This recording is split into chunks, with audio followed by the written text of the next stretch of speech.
सुप्रभात विद्यार्थियों, हिंदी कक्षा में आपका स्वागत है।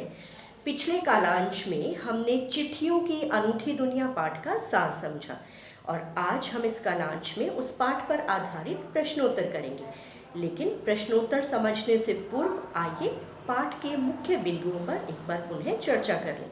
जैसा कि नाम से ही स्पष्ट है, इस पाठ में चिट्ठियों के महत्व के बारे में बताया गया है।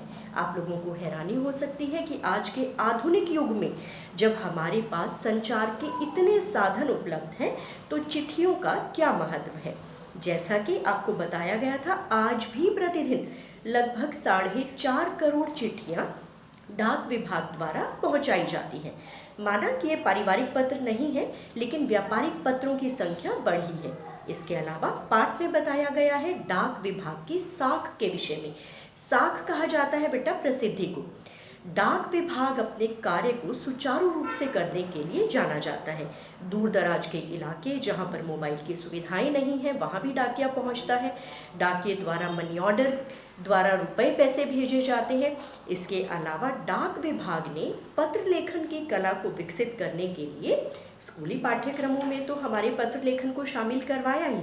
इसके अलावा सन 1972 में 16 वर्ष से कम आयु वर्ग के विद्यार्थियों के लिए पत्र लेखन प्रतियोगिताएं इत्यादि भी आयोजित करवाई गई। इसके अलावा आप जानते हैं कि शुरू से ही पत्र मनुष्य के दिल के करीब रहे हैं। प्राचीन काल में तो संदेश भेजने के लिए कभी कबूतरों का या संदेश वाहकों का प्रयोग किया जाता था। तो आइए अब हम इस पाठ पर आधारित अपने प्रश्नोत्तर समझने का प्रयास करते हैं। प्रिय विद्यार्थियों, पाठ को समझने के बाद सरलता पूर्वक आप अपने प्रश्नों के उत्तर का निर्माण स्वयं कर सकते हैं। जैसा कि आप जानते हैं, पहले हम अपने प्रश्न का जो उत्तर है उसकी पंक्ति अधिकांशतः अपने प्रश्न में से ही लेते हैं। तो आइए समझते हैं हमारा पहला प्रश्न। पत्र जैसा संतोष फोन या एसएमएस का संदेश हमें क्यों नहीं दे सकता? प्रश्न को समझाने के लिए हमने आपको संकेत बिंदु दिए हैं।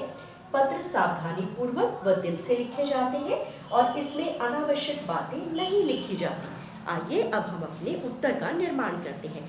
जैसा कि आप सभी जानते हैं कि पत्रों को बहुत ध्यान पूर्वक दिल से तसल्ली से बैठकर लिखा जाता है। पत्रों में हम कोई अनावश्यक बात नहीं करते, जबकि फोन पर घंटों बतियाने के बावजूद हम आवश्यक बातें करना ही भूल जाते हैं और इसीलिए पत्र जैसा संतोष हमें एसएमएस संदेश या फोन इत्यादि से नहीं मिलता, क्योंकि पत्र जितने दिल से लिखे जाते हैं फोन इत्यादि में उतनी भावनाएं नहीं होती।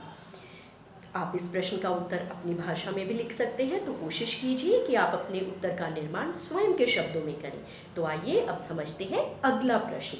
हमारा अगला प्रश्न है, विभिन्न भाषाओं में पत्रों को किन किन नामों से पुकारा गया है? आपको जानकर हैरानी होगी बेटा कि पत्रों को विभिन्न भाषाओं में अलग अलग नामों से पुकारा गया है। जैसे खत, उर्दू भाषा में हम इसे खत कहते हैं। कागज, कन्नड़ भाषा में हम पत्रों को कागज कहते हैं। तमिल में इसे कागज कहा जाता है। संस्कृत में हम इसे पत्र ही कहते हैं। हिंदी में पाती व चिट्ठी कहा जाता है और तेलुगु में उत्तरम, जाबू व लेख कहा जाता है। और यदि आपको पत्रों के अन्य नाम जानने हो तो आप हमारी हिंदी फिल्मों के गानों के उदाहरण ले सकते हैं, जिनमें ढेर सारे फिल्मी गाने आपको ऐसे मिलेंगे जहां पर पत्रों को विभिन्न नामों से पुकारा गया है।